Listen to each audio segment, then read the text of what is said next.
Welcome to South Harmon.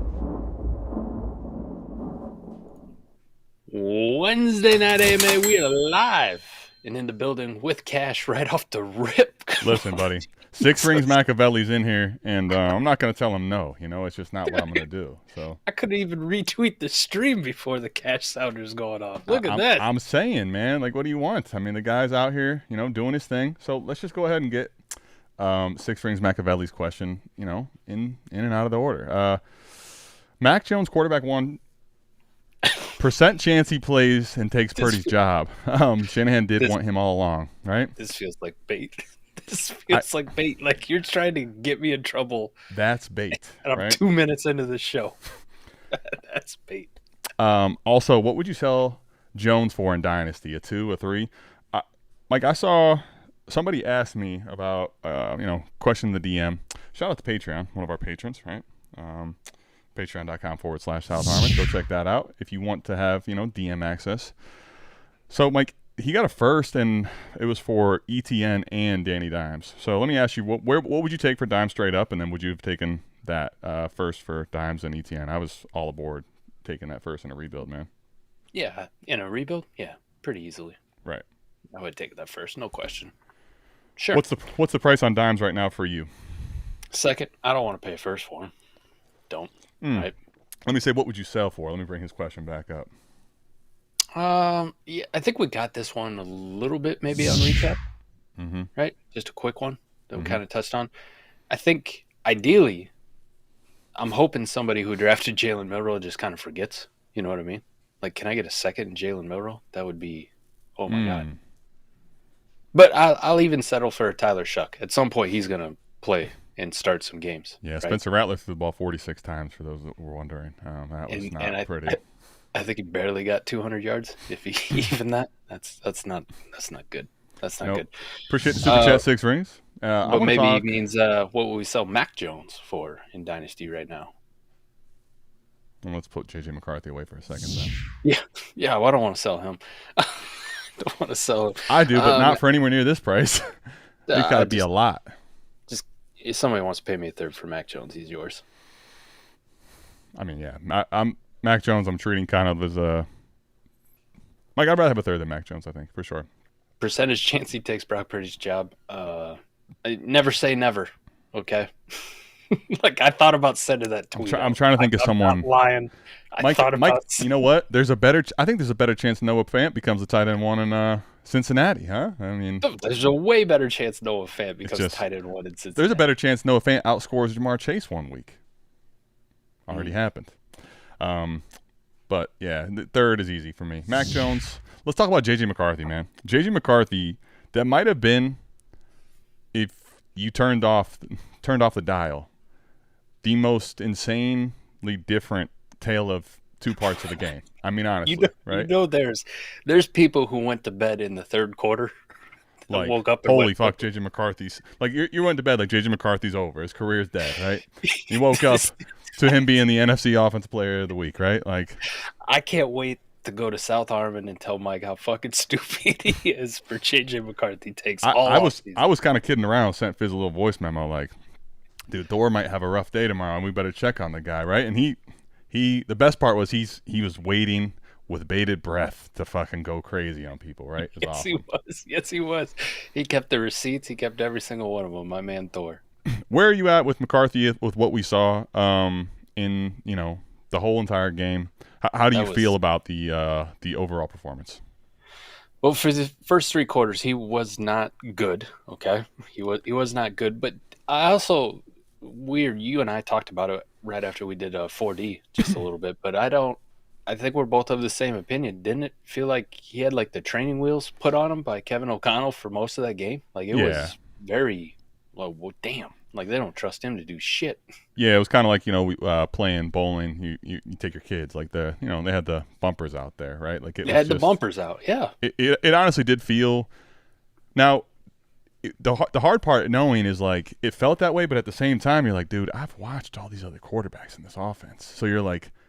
Yeah, I've watched Nick Mullins. Right, I'm like, but is it? Offense. Well, maybe I'm just making stuff up in my head. Maybe I'm making up excuses, right? And then he did start to, I'll say, show a lot more, obviously, after. And I am curious to see if it changes where even with all the great plays he made down the stretch, if he gets a little more vertical, right? I think does he push it downfield and become a lot more of a vertical threat as a passer? I think obviously that's a progression for him, and I'm not saying that it won't be, but that's one of the things I think you've seen a lot of times in years past. If there was I'm not going to say a gripe, but a difference if I'm comparing the two, right?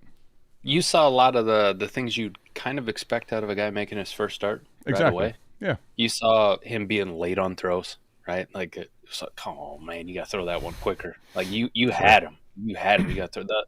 Even that, he threw one crosser to Justin Jefferson, and, like, Jefferson's standing there, like, waiting. And it was a big, like, we need to convert this one, keep the chains moving. And you're like, dude, you got to throw that like a second earlier. What the fuck are you doing? Sure. You saw the things like the jitters, like not really making that decision sometimes to use your athleticism, which we saw at the end of the game. The guy's fucking athletic, okay? Anybody who doubted that shit, you look like an idiot now. But he is athletic, but he had that one play that just sticks to the pocket's collapsing around him. His first read's not there. You see him go to his second read, and I'm like, boom, now it's your time. Run. And he decides to run. It's just like a second too late. And then he gets tripped up and knocked down. Oh, you got to get better, man. You got to get that timing in. But that was stuff to be expected in his first one. And not easy, too. You're going against a divisional opponent with a head coach that knows what the hell you're going to do because he's played in this division. Yeah, so that I think is one of the big things to know, right? This is a division game they start off with, too, for sure. I thought it would be a lot better than it went to start, especially with anyone should have been. I think everybody, even those that were bullish, I bought in more than I expected to, right? I was like, damn, is it me? Did I buy in and screw this up? But I think, to me, honestly, I would almost say you never want your quarterback to go through that, but to me, I'm always looking for the resilience, right? You throw a pick six, it hasn't gone your way. No. Find a way to win that game. Those are some things that maybe aren't necessarily perfectly one-for-one in fantasy, but those are the things I like to know about my quarterback and his staying power, I think, in this league. It was nuts because the first three quarters were piss poor, right? He didn't play well. The pick six was Mike, bad. I would argue he looked like he was in the conversation for the worst quarterback so far in the first half. Three quarters. Right, 3 quarters. Exactly. And then 15 minutes happens in the fourth quarter, and all of a sudden you're looking at the NFC Player of the Week. And anybody who's doubting that was right. That was one of the most impressive fourth quarters I've ever seen from a fucking quarterback. Well, especially in particular a rookie, right? Especially a rookie. I'm calling him a rookie, but he's obviously not a rookie anymore. But he's a rookie. For all intents and purposes, he is. Yeah. It was nuts. His throws were on time. They were on the fucking money. He fired a fucking piss missile to Jefferson, which was nice. And then the game-winning touchdown run. For him to do what he did in the fourth quarter, wow, night and day difference. Night and day difference. Just the hater raid that comes out of Chris on a weekly basis. Well, I mean, always my favorite. You knew that was coming, right? Right. Thank you, Randy Moss. He unlocked. Pretty sure there are some pretty good comments in here. Chris would hate on prime Joe Montana. Come back against the Bengals in the Super Bowl. He's fucking ass for most of the game. Well, listen, we're gonna have to pivot and go straight to Corey Mercer with the super chat, right? On the flip side, what do you think about Caleb? I mean, listen, let's ask and you shall receive, Corey. I can do that. All right, you into Caleb? You want to talk about a tale of two cities? Caleb starts out the game like, oh shit, bro, 10 for 10, baby. Mike, that first drive is like, listen, as a Browns fan, you have to hold on to what you have good, okay? Kevin Stefanski's, I think, one of the best game scripters, first drives out there. And I'm like, damn, that first drive was a statement. And the game just ended up not being a statement that you'd like to have if you're a Bears fan, right? It felt like a lot of the old statements in the past. We find a way to lose this shit, right? It did. It felt like he, DJ Moore did him no favors on that ball that he missed towards the kind of ran like it was supposed to be a corner and ended up being more of like a fade. And you're like, I don't know if that's on Caleb or DJ. That kind of looked like a shitty fucking route he ran. Sure. But it makes Caleb look like ass. But it was pretty much after that 10 for 10 start that he had. It all just started to unravel slowly but surely. And then he couldn't get anything going. And it was like JJ sapped his power completely in the fourth quarter. Like in the Mortal Kombat movie where the guy like sucks dude's souls out. Of course. That's kind of how could you forget? Yeah. your soul belongs to me. He just ripped it out of him. He's like, I'll take these superpowers. You don't need them. I need them. You don't. Let me ask you then, are you, with Caleb, are you concerned? Are you still impressed by the overall day? One thing for sure is I think to me, he looked like still holding the ball too long, right? A lot of the same problems. However, one thing I did see, Mike, and it feels like could be coming is he kind of ran a lot, honestly. Like I feel like this, I'm not going to call him a Konami guy, like a cheat code quarterback, but I think he's got a better than some of the other ones you say have a safer floor of rushing. I think he might end up having some of these decent games of rushing just because he holds on to the football and he might just have to run it, you know?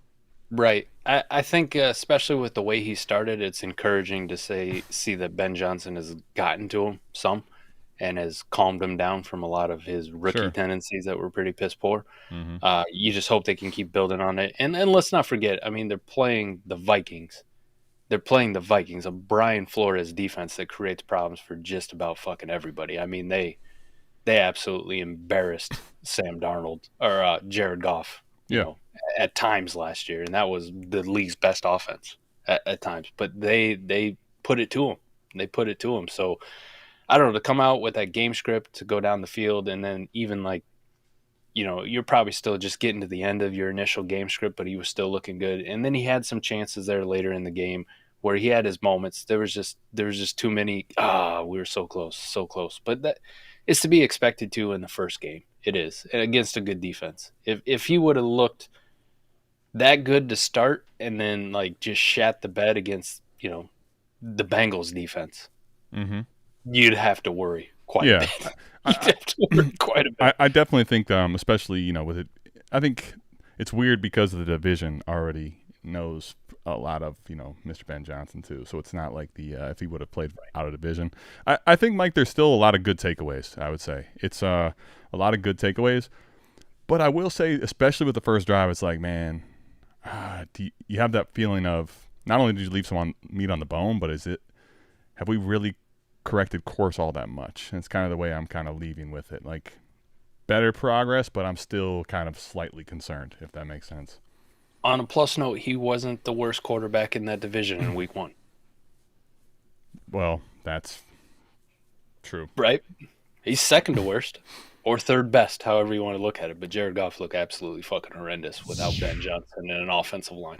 Before we get to the Lions, let me ask you, what'd you think of Rome and the pass catchers and the overall offense here in Chicago too? It wasn't what you wanted from your Rome Odunze right out the gate, was it? No, I mean, I will say the one big catch early was like, okay, we got the season. But I will say this. There was a lot of really disappointing overall across the landscape wide receivers. Now, I don't want to tear other people down to build yourself up, so to speak, right? But if this is a bad game, Mike, I think there's a lot of really good things to come for Rome. Now, he snuck in the touchdown. Even if you remove that, like he had 9 targets, I believe it was, right? Like, man, for a game they're leading a lot, there's a lot of good stuff I think to take away if this is a bad game.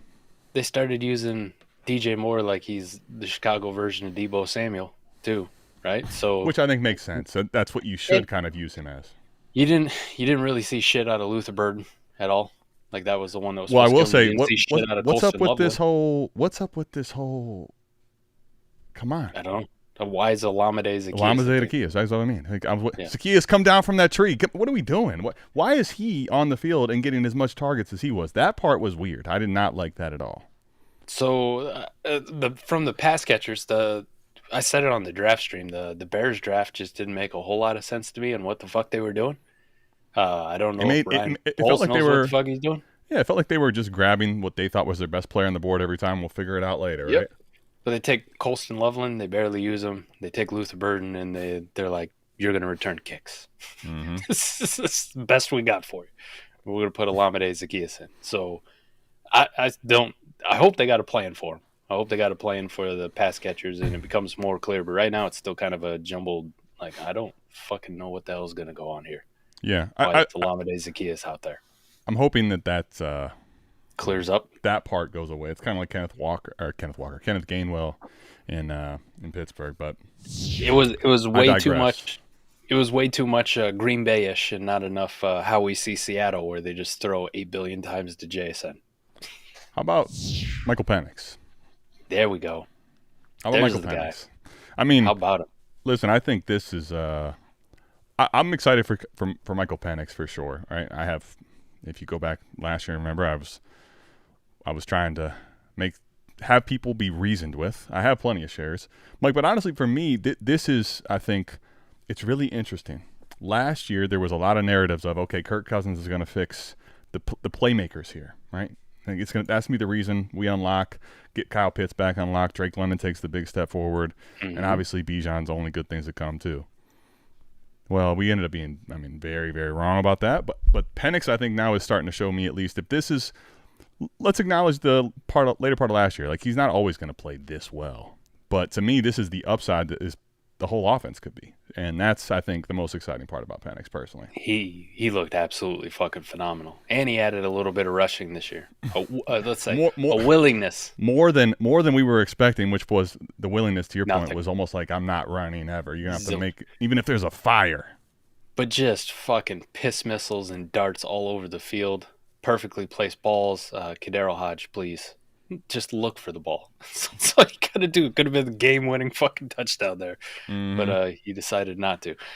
No, I was very, very impressed with Michael Penix. I know you and I had discussions about him, and it felt like he was teetering on that territory where, okay, we're going to take our dub, because you and I were both very adamant with Michael Penix that you guys are crazy for even liking this pick, or, he's not going to play. He's going to have to sit like Jordan Love for 3 years. And sure. You and I both, especially you, were talking about he's going to play sooner than you fucking think. And he did. He did. He was starting games at the end of the year, and now it's his fucking team. But we were both kind of teetering on that, like, is it time that maybe we cash out? Maybe you cash out on the Michael Penix. Like, we're close enough to what our perceived ceiling is that let's get out. I was honestly willing to. Now, the reason I was okay with not forcing the agenda, so to speak, is because I thought there was still a chance he could play well early, and that's what we saw, especially game one. I don't know, every week could be a tale of two different weeks, but let me ask you right now, with what you saw, obviously you're encouraged. I would, if you're not encouraged by what you saw, I think I don't know what we're doing here. Aside from that part, what do you make of this, and how much does he actually move up? Because keep trade cut, Mike. Barely anything. When I say bullish, Mike, honestly, I'm telling you, it's insane. Is this correct? Let me just make sure I'm not wow. He's up, he's still in the same tier with guys that have not moved at all. So this is my question to you. One, are you encouraged? Where do you put him in dynasty ranks? Like, how high would you move him after game one? And is it the time to sell now, or is the market just stagnant? I think you need to have a real conversation about two players that are in front of him on whether you rank Michael Penix ahead or tied or same tier or however you want to do it. But the first one, obvious, I'm a known hater like Chris. Brock Purdy or Michael Penix. Okay. Where do you let's try to be serious. Where do you fall on this? Penix. Shocking. Even if there's a fire. Go ahead. Here's one that a lot of people aren't going to like. Well, isn't that true about the last one? They ain't going to like this one. Okay, let's hear it. CJ Stroud. Well, there's not going to like, and there's, another level of this. But so we're having the conversation, which is, to you, where are you at? I think Penix and Stroud should be neck and neck. Right, but that part we got. Let me ask you, what would you put right now? Who would you rather have? Knocking on the door to QB1, baby. So are you saying you got Penix ahead of Stroud personally? Not right now. Right now, but that they're close. I'll still take Stroud as it stands right now. But the signs for Stroud are not encouraging at all, right? He has his rookie year. He has a massive sophomore slump. And then this year it comes out, and it does not look good. It looks like a lot of the same shit from last year. No Joe Mixon. They're relying on Nick Chubb. That offensive line can't protect for shit. It's a lot of the same worries we had with C.J. Stroud last year, and it's just starting all over again. Mm-hmm. Now, how long do you let that go on for with just mediocre to bad quarterback production for fantasy before you go, maybe I want to hitch my wagon to this swag surfing guy down there in Atlanta who's just firing rockets. Let me ask you this then. Let's go ahead and let's well, we got some questions in here too. I want to ask you right now. Let's play a little quick would you rather, all right? So you already, I mean, you got Stroud here at quarterback 12. So would you take Baker or would you take Penix right now? Okay. Penix. I just want to make a couple of Baker to me, I know like his QBR ended up being good, and you know they win the game. They win the game, right? Mm-hmm. And he fires that beautiful pass to Emeka Egbuka, great route, you know, good throw. Mm-hmm. But for most of the game, Baker just didn't look good to me. Like that offense looked not good at all. Like it looked pretty fucking piss poor. I don't know if it's because the Falcons' defense has improved that much or what caused it, but Baker did not look good. The thing that worries me is the continuation of just offensive coordinator after offensive coordinator, right? Like Baker plays well, the offense looks great, their offensive coordinator gets a head coach job, and then we repeat the cycle the next year. How long can you keep that up by just putting a new guy in before that offense just hits a fucking wall where you go, what the hell happened? Sure. And it's kind of feeling like maybe we're on the precipice of that. Well, so let me ask you then, Penix or JJ McCarthy now? JJ still. Okay. Because of the legs. While Penix rushing was encouraging from absolutely zero expectations of him running, JJ's got that 40 to 45 yards a game in him. And I think you saw that. Well, let's have this one then. Let's go ahead and just rip the Band-Aid, so to speak, or Penix or Cam Ward. Now this is going to be a tough one, right? Both big risers. Big risers. Well, I think you have some talking to do to people to. I think for a lot of people, Penix does rise, and I think a lot of people are going to say Cam Ward is not a riser. But I know you do, so I'll talk your talk. Cam Ward for me over Penix. Cam Ward over Penix, okay. Cam Ward over Penix, still. This is one thing I want to start off by saying. Listen, I'm a big fan of advanced analytics. I'm a big fan of advanced data. But for the longest time, I couldn't figure out why we had film bros and we had data bros. You know what I'm saying? Sure. And why they couldn't coexist. And Adam and I have always kind of tried to walk the line of both. What we see in the data, and if they line up, fuck, we're in, man. Like, we're in. The data says he's good. My eyes say he's good. What else? What else is there? Here's the one that I'm having a big struggle with, and it took me 5 fucking years of, like, doing content now, Adam, to get to this point to be like, maybe I'm the problem. Maybe I'm the fucking problem and I don't understand it. Because I watched Cam Ward fucking play on Sunday. I went back and I watched the all 22 of Cam Ward playing. And I saw a quarterback who made a couple rookie mistakes by holding the ball too long. He had that spin out where he tried to spin out away from a sack. And I'm like, you can't do that shit, man. You're not Caleb Williams. Don't do that. But for the rest of the game, I watched this man fire fucking laser after laser after laser, on-target throws, ridiculous arm talent, put it on the fucking money to his receivers that just let him down. The offensive line let him down. His receivers let him down. The coaching staff let him down. And yet, on the road against arguably a top 5 defense, if not one of the best defenses in the entire league, if not the best defense in Denver, Cam Ward has them in position to win that fucking game in his rookie debut. He does, with almost no help around him. And then I go and I see the advanced data come out, and people are making the argument that Cam Ward is objectively awful. He was terrible. They're throwing around things like CPOE, ANYA, whatever the fuck that is. You know, like all these advanced data stats, and I don't understand where my disconnect from what I saw with my eyes is following the advanced data on it, and why there's this big chasm there. And it's not just me. I don't think I'm fucking crazy on this one. I'm listening to Dan Orlovsky talk about how great he is. I'm listening to Brian Baldinger talk about how great he is. I'm listening to all these people talk about how great Cam Ward's film was from week 1. And yet you got the data nerds out there saying he's complete ass and terrible. Now, for fantasy purposes, was week 1 what you wanted from Cam Ward? Fuck no. That was bad. But the film and his poise, his ability to make throws, his ability to lead a fucking offense, looks like this guy's going to be the next fucking big thing in the NFL. Let me ask you this now, is this conversation based around obviously, his ability to throw the football? And I think there's definitely a lot of merit to, there was a lot of drops that were pretty bad. Let me ask you right now, are you, for fantasy purposes, what you saw, are you pretty bullish too then? I would be pretty bullish because Okay. if they shore up some of their protection issues, if they shore up Calvin Ridley's ability to catch the football, right? If they shore up, his number 2 wide receiver was A.O. Manor.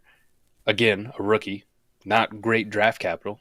Sure. But he had his moments out there, but you could also tell he's nervous playing against a great defense and struggling at times, like being able to pull in catches that Cam Ward puts onto him. So I think all those issues are easily correctable, and something that you'll see this offense look a lot better as the season goes on.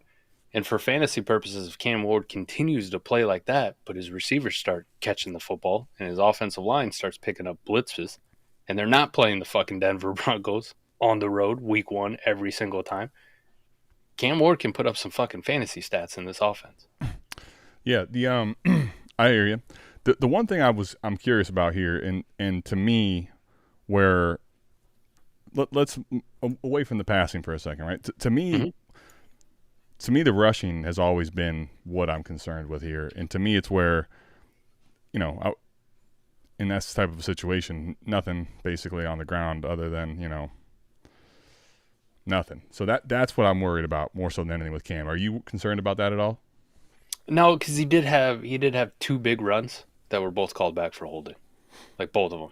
And they were, when I was watching the film on him, they were plays that it's what you want to see from your rookie. And it was one of the questions that a lot of people had about, can he actually have that rushing upside that we covet for fantasy football? And there were plays to me when I watched him, I went, that's what I was trying to tell people about that he can do. Kind of similar to how Bo Nix did it last year, where you looked at his college rushing stats and you're like, I know he's got some mobility to him, but is he going to really run like that? And then all of a sudden he comes out in the NFL and you're like, oh yeah, he does run like that. He does. Once you go from college where Cam Ward just liked to sit back there, he looked like he was asleep half the time and just wait for one of his receivers to get open and then fire a rocket down there. In the NFL, with the pass rushes the way they are, you can't get away from that shit. And it looks like they've coached him up to, Cam, read 1, read 2, take the fuck off. And when he took off to run, it wasn't like you saw in Miami when he's sitting there in college and he's just kind of sauntering down the sideline and then let me step out of bounds. He took the fuck off and ran, like to the level of, that's a 220, 230-pound fucking man who's probably running a 4.5 right now. That's really fucking encouraging for fantasy, especially if you can throw like he does. Alrighty, and then let's go ahead. We got some other people to discuss, or wanting to be discussed in the chat, I should say, for sure. That's actually not going to be him. Let's talk Tyler Warren, though. Mike, Tyler Warren was one that I think we touched on this a little bit in recap, but I'm curious for you what your thoughts are at the moment with one Tyler Warren at where we stand at the moment. I think the biggest question for me is, are they going to continue to use him in this same kind of role? Now, if they do, I'm going to look like a fucking asshole for fading him at all. I'm going to look terrible. Because the way they used him in week 1 was get him out in the flat, design plays specifically for him to highlight what he does well, right? Get him on misdirection. Get him where the defense isn't paying attention, and then get the ball in his hands as quickly as possible and let him go be a fucking animal after the catch, which he is a scary man with the ball in his hands. Absolutely terrifying. Yes. What I did not see out of him that didn't answer any of my questions I had about Tyler Warren was, can you go out there and get separation, against man coverage, or can you find the soft spots in the zone? Can you run wide receiver like routes as a tight end, which the greatest of the greats all do, right? You think about Kelsey's made a career out of, hey, 1, getting that separation, or 2, if they're playing zone, finding the soft spot in the zone and working with the flow of the quarterback and always making yourself available. Mm-hmm. Tyler Warren didn't have to do any of that shit week 1. None of it. Almost everything he had is A-dot. If that A-dot that he had held up for the entirety of the season, it would have been one of the worst in the league for the tight end position last year. Yeah, I mean, I get that. Can, I think can he be effective that way? Yeah, you saw it in week 1. He can be. Sure. But are they going to continue it? Our defense is going to adjust. Are they going to continue to run their offense that way? I don't know, Adam. I'm not ready to like jump out of the boat and go, oh my God, this is the next Brock Bowers. Because what Brock Bowers does much differently than Tyler Warren is the ability to separate, get downfield, catch deeper passes, run real routes, find the soft spots and zones. They don't have to design everything for him just to get the ball in his hands. Sure. Well, let me ask this then. As far as, I mean, don't you think though you would say you'd like to get the ball in his hands quicker, and that's kind of going to play to his strengths, and what you would think the offense would hope to continue to do is get this guy the ball and let him kind of go yak after the catch, right? Yeah, and I would assume that their coaching staff is competent, but it is Steichen, and we've seen some very questionable things over the years of Steichen's tenure there. Sure. Whether it's quarterback decisions, whether it's Jonathan Taylor's usage, whatever the fuck it is, right? Sure. What would you where do you put Tyler Warren then at the moment? Is it no movement? Is it slight movement? And where would you put him relative to the position at the moment? Yeah, definitely arrow up because people are going to be creaming themselves over him. Like I already see Keep Trade Cut's got him top 3 tight end. You know, basically, I mean he's a clear tier below Brock Bowers and Trey McBride, but they're saying that he clears, Sam Laporta, George Kittle's obviously hurt, T.J. Hawkinson. That those aren't relatively close. So you got to move him up in your dynasty ranks just to reflect market. But I still think that's a guy like, man, if you're telling me I get anywhere close to tight end 3 prices, I'll let you find out if Steichen's confident enough to keep scheming him up. With you. Let's go ahead then, Mike, and let's talk a little. What do you think? I think we should talk a little Justin Fields. What do you think? There you go, man. Talk about the redemption story. Well, I mean, it's kind of interesting because I feel like, personally, last year in Pittsburgh, I thought he got dealt a pretty raw deal. Now, I know everyone didn't agree with that, but I personally thought he played really well, given the situation around him, right? And we saw afterwards that, listen, Russ in that one game especially, I remember, brought them back and had some great passing numbers at times. So you're like, all right, this makes sense. He gives them a little more upside. And then, ultimately same kind of conversation for Pittsburgh. They move on. Both of those guys are gone next year. Fields this week 1, I should say, Mike. My gosh. A lot of the stuff I was talking about with him being comfortable in the pocket and throwing the football is, I think, the big story here. Not that he didn't run the football, but if you thought that Fields lost the ability to run the football or wasn't going to be a threat with his legs, I mean, I don't know what we're doing here. That's all we've seen from him at the quarterback position is rushing, his immense dual threat ability. But most people say his passing has just been horrible. Mike, I thought he threw some great passes this week. Yeah, he threw some fantastic ones. The plays he did make from the pocket, he looked comfortable on. I just loved the overall game plan that they had with him. And the overall game script that the Jets went with. They said, for one, too, this was one of the things. I love fucking offensive line play. I just love dynamite offensive line play. I do. And those 2 tackles they have in Fashanu and Membo, oh my God. Yeah, pretty sweet. 2 absolute fucking units, man. And they were doing all this. Right? Yeah, they were doing all this without one of the better guards in the league in Vera Tucker being out, too. Right? But they looked absolutely fucking incredible. Mm-hmm. Their game plan. We're going to run the fucking football. We don't give a shit if it's a Pittsburgh defense. We don't care at all. Right. We're going to run the football. We're going to call simple plays for Justin Fields where it's find Garrett Wilson. And if you can't find Garrett Wilson, we just want you to be Justin Fields, man. Mm-hmm. We don't want you to sit back there and try to be fucking Tom Brady and play from a structured offense. Go make something happen. We're taking the fucking training wheels off you and we trust you. Yep. This is your team. Go do your thing. And he did it admirably. And the only thing that just irritates me, that just made me mad, is why the fuck nobody's done this with him earlier? Why did everybody try to, put a square peg in a round hole? Why couldn't we have this kind of game plan in Chicago, right? And the worst part is they started to do it last year in Pittsburgh to start the season. Like that's what they did, and then they were like, we know you're winning and we're looking pretty good and you're not too bad, but we want to go to Russ. Yeah. Right. Yeah, I mean, this is like, fuck, man. Like, how many raw deals are Justin Fields going to get here?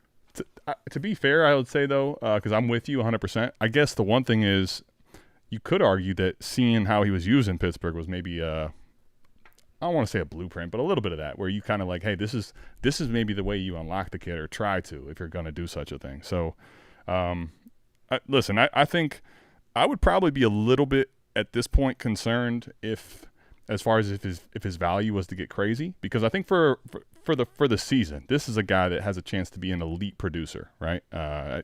So where would you say his cost should be? What would you be willing to send send him away for? It's tough because it's Justin Fields, and we've seen years of just this roller coaster of, okay, we're completely out. Oh shit, look at him, he's QB5 on the year. We're back into that was QE9, but there was some concern signs to absolute shit, right? To getting benched in Pittsburgh. And then the other thing is, as much as I love what Aaron Glenn's doing there with the Jets, like, it's hard not to helmet scout, man. It's hard not to just think back to all the fucking years of Jets just being a laughing stock of shit. And you're like, well, week 1 was very, very encouraging. It is the Jets. It's the Jets. Like, you're just waiting for something bad to happen to this team again and become a laughing stock again. So all that plays into it. But if you had blinders on and you didn't know who the fuck Justin Fields played for, what team, I think easily a first for fantasy purposes of where you're at. 26 first on a team that you think is going to make the playoffs, pretty easy? Yeah. What about on a team that you're not sure if it makes the playoffs? You're right on the borderline of, like, do I want to risk it all on the Jets and Justin Fields? But I think if you got big old cojones, I think you do it, man, because this could be the one that propels you into the playoffs by just locking in a top 12, that's the thing. top 8 if you're a teetering quarterback team, that's exactly the reason I wanted to ask the question. Is it's risky because if your team ends up being shit, Fields can't save a whole team. However, if your team is kind of teetering, this is a kind of a player that can push you over the edge. So, what would you need to sell for? This is a tough we talking one, right? we talking just like middle of the road? I'm saying let's just, for the sake of case in point, if you're an elite contender, you're probably not moving on from Fields, right? Like, for anything reasonable. But let's just talk about just talk generically for a second. You're a team that's wanting to contend, but you're not necessarily like running away from the league. You're a little bit more risk averse. You don't really, not really all bought in. And maybe you just want to take some profit right now from where you've been with this asset for quite some time. There's very few quarterbacks that I want to go to in like a down tier, and I don't know exactly how crazy you can get. Right? If I was hoping Russ would look a little bit more competent in week 1. Wow. So we could just keep throw that. You could throw that out the fucking window. That was rough. So we could just keep the Jackson Dart thing just a little bit more on the back burner. This is where Keep Trade Cut to me is not necessarily as, I don't want to say helpful, because it is what it is. Like, but Mike, I mean, they still only have him at quarterback 24. So I mean, the tear down options get gross. I told you, man, it's the Fields and the Jet thing, the combination of the two. There's going to be a lot of people just shitting their pants on him. I would love to go to like a Jackson Dart if I was middle of the road and I was risk adverse. Okay. Try to get the guy off the field, right? Yeah. Like could I talk somebody into Jackson Dart in a second? I think that's a realistic outcome. I think, Mike, I'll be honest, I think you can get that done pretty easy. Okay. Right? 'Cause the quarterback, now, granted, Jackson Dart, if you if you're really bullish on him, you're probably thinking he's going to get on the field quicker than, even if you're not bullish on him, you should be thinking he's getting on the field quicker than you thought after week 1. But players that are not on the field versus are on the field is always an easier cheat code to do, right? Because they're not playing. So how about this? I mean, people might be a little bit more bullish out there on Justin Fields than we think. Where you say the Keep Trade Cut may not be all the way caught up yet. Yeah. Justin Fields, I just pulled up some trades on the lab for Justin Fields. 1 for 2 firsts, 26 and 27 first. I mean, dude, 2 firsts, he's gone. I don't even care. High warp scoring league, I'd probably move him for 2 firsts, frankly. This one I wouldn't touch with a 10-foot pole. Somebody traded away their Justin Fields for Tua in a second. Okay, so you'd rather have Dart in a second than Tua in a second. Just for, I just want to make that point. All right. Very easily, yeah. Justin Fields for Jordan Love and Jordan Addison. Like, adding a plus on top of Jordan Love is, holy fuck. Wait, Fields for Love and Addison? Love and Addison. Listen, I like Fields a lot, but to me, anyone giving up even love for that is already kind of being bullish, in my opinion. And then, but I can get behind it. I can understand it. But then adding an additional plus is insane. This is more like probably my speed with Justin Fields if I was middle of the road and trying to be a little bit risk adverse. Mm-hmm. And I just talk shit about this guy too, but might be the perfect time to go send out some offers, because you brought up a good point on him when he signed that contract. The security on him is pretty fucking good. But Justin Fields for Brock Purdy and Matthew Golden. Are you worried about Golden? I don't have a picture ready to go with him yet, but are you worried? I'm not encouraged, okay, but I still need to wait and see what's going on. But that's all. Can I tell you? Sometimes with Mike, you got to. Everyone here needs to know how to speak Mike. Okay, that's what you needed to hear. If Mike's saying that, I'm not encouraged to start off with. I think there's reason to be concerned just because of the fact that this offense already doesn't have and doesn't seem to have that, like, who's the guy we want? It's always just so spread around. Some of the things with this offense in particular, Garrett Wilson, right? Like, the consolidated offenses are so nice. Green Bay is the opposite of that. It is just opposite of consolidated for the pass catchers. This one didn't even cross my mind on something that you might be able to get done. What's that? Justin Fields for Cam Ward straight up. Mike, because I know you have him as a riser, but I think a lot of people don't have him as a riser. So I think that's one to consider. And the thing about it is, I think with Cam Ward, I'll just say this point on him. Mike, I think while Cam Ward may end up having some really good games, I think that offense is still going to have a lot of volatility. I think there's a lot of growing to do with the entire offense. So I think on a, wanting to get into a safer asset, and I mean, it's the number 1 overall pick in Cam Ward. I think I can make that case for sure. Yeah, there's a lot, and I mean a lot of Justin Fields just for a single 26 first trades going down here in these last few days. So that's kind of your starting point, right? I think just generically, if I was going to just get picks and just liquidate them, I think I'm going to ask for a second, pray that you can get a first and a second, but probably settle at, like, just throw me some juice piece, a third, or, a dart throw running back or something along those lines.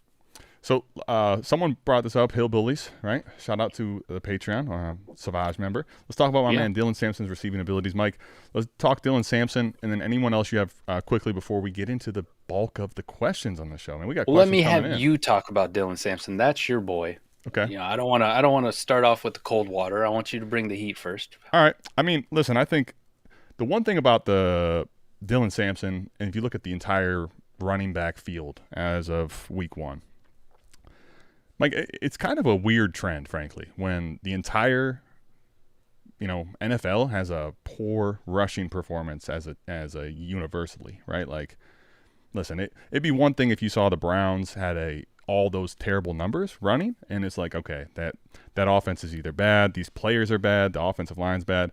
But look across the NFL, there was no one. Bijan Robinson actually had a similar thing where he had very little on the ground but had a great receiving game.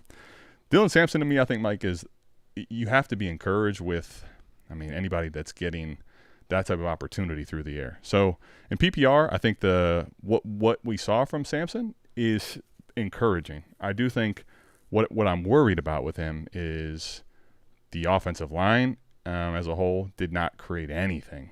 Now, maybe that's just, week 1. Maybe that's just how the offensive line is moving forward. And then obviously I think the thing is, to me, Jerome Ford should be with where we're at with his career and where the Browns are, he should be, I'm not going to say cut, but damn near. Like, he's not in their plans moving forward. I think the problem is, obviously, we know Quinshon's coming back and likely to be the primary in-between the tackles runner. So I think Dylan Sampson, honestly, to me, it's an arrow up, but it's a confirmation with the Judkins signing of, like, all right, he showed me kind of what I would have liked to have seen, but we know that this is probably going to be a 1A, 1B, and you're still hoping he can just keep this role of, pass catching upside and probably a little more of a volatile back.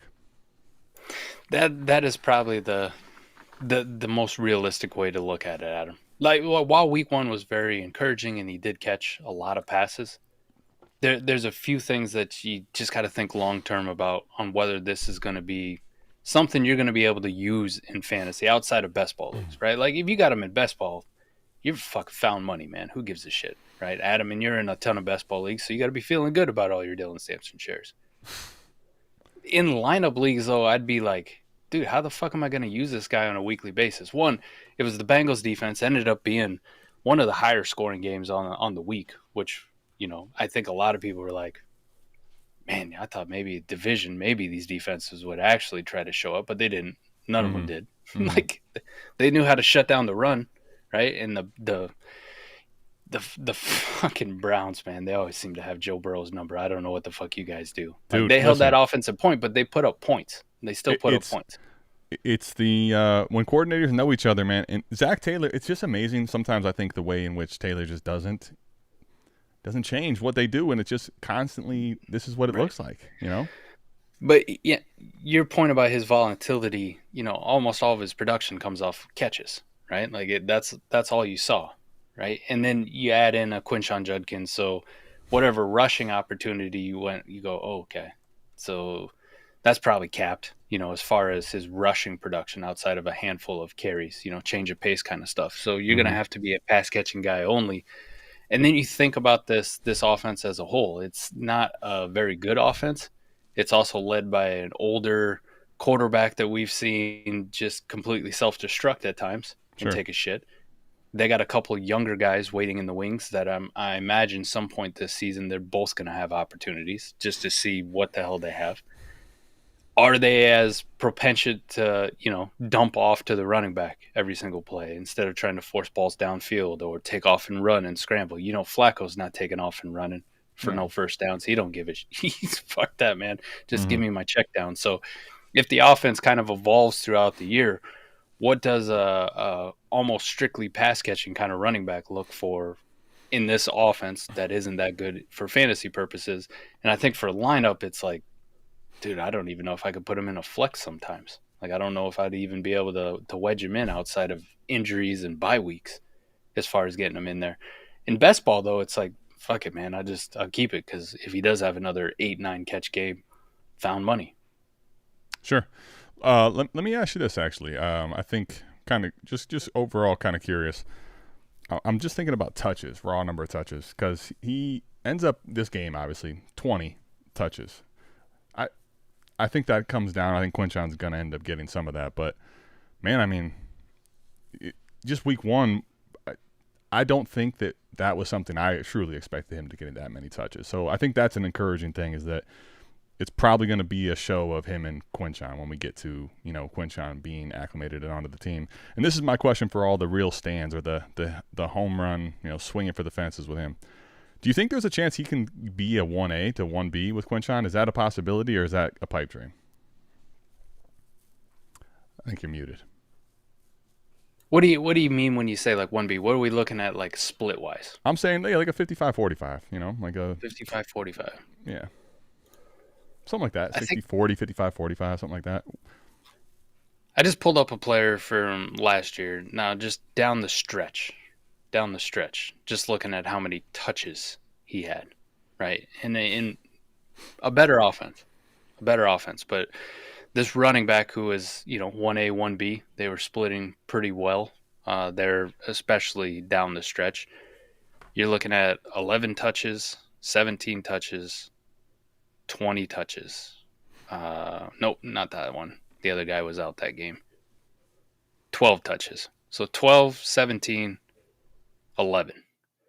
And we're talking about a 50-50 split here. Okay. 12, 17, 11, right? Yep. Okay. Who you got? That guy, Rashad White. Okay. Who was doing a lot of the passing down work. Yeah. For Bucky Irving while he was getting the early down stuff. Yep. But they were splitting down there almost 50% down the middle in snap share, down the stretch on a good offense last year. Right. What does that really provide to you for fantasy output?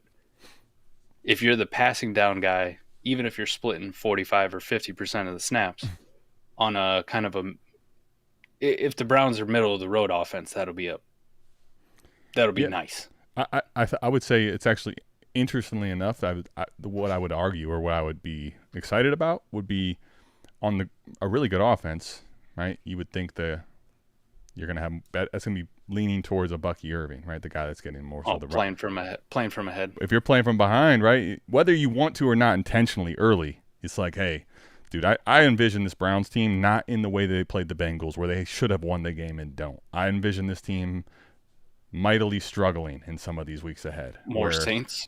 Yes, where we're like, all right, well, this isn't really what we wanted by design, but we might have Dylan Samson in, hurry up 2-minute type drill to come back on, and it's not even the fourth quarter yet sometimes, like that type of a thing. So that would be, I guess, the hope. I'm not saying with him that I'm not trying to get carried away, but let me ask you, let's go to Keep Trade Cut. Where do they say? Where are you at with the market of him? Go ahead. But just along those lines, just to think it out, right? Sure. If that's kind of where you're leaning with the Browns playing from behind a lot, losing more games, not being in them like they were with Cincinnati. You know what I'm saying? Sure. Not being a very good team. Doesn't that also kind of signal, though, that Joe Flacco wouldn't be the starting quarterback then? Yeah, you would think.